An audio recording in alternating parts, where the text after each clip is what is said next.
Welcome to Viaje al Origen. My name is Teresa Wessling, and I'm a tobacconist at Georgetown Tobacco in Washington, D.C.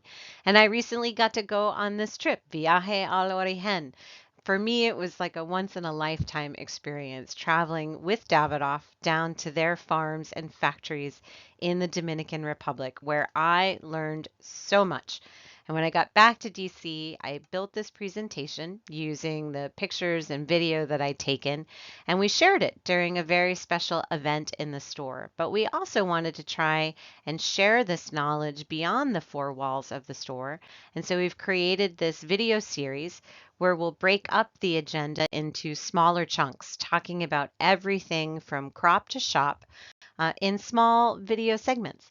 And so tonight, it seems appropriate to start talking a bit about Zino Davidoff and his philosophy.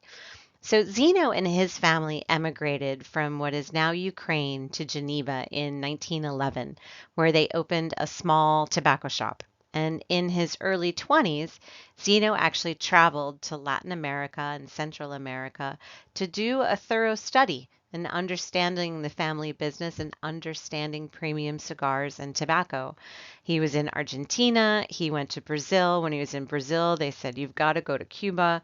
And in Cuba, he spent almost 2 years so that he could really understand all of the nuance from seed to cigar, what it takes to create a great premium handmade cigar. When Zeno got back to Geneva, he is actually credited with creating the first humidor, having recognized while he was in Cuba the importance of properly humidifying cigars and keeping them in that same environment that they're used to from being in hot tropical places to our humidors, regardless of where they are in the world. So, part of Zeno's philosophy was really centered around time, and that was about time for curing, rolling, blending, and of course, most importantly, enjoying. His first cigars were made in Cuba. He made cigars in Cuba with the Davidoff name from 1968 until 1989.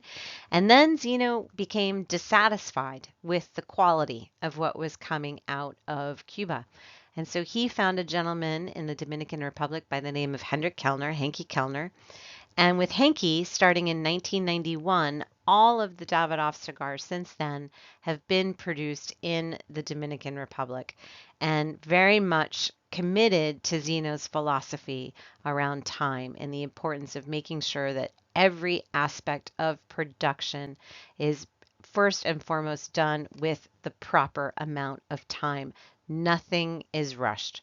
So you'll see that as we go through. Our next segment will be all about the seed. So thank you so much for joining me today. Certainly, if you're in the Washington, D.C. area, please come by and see us.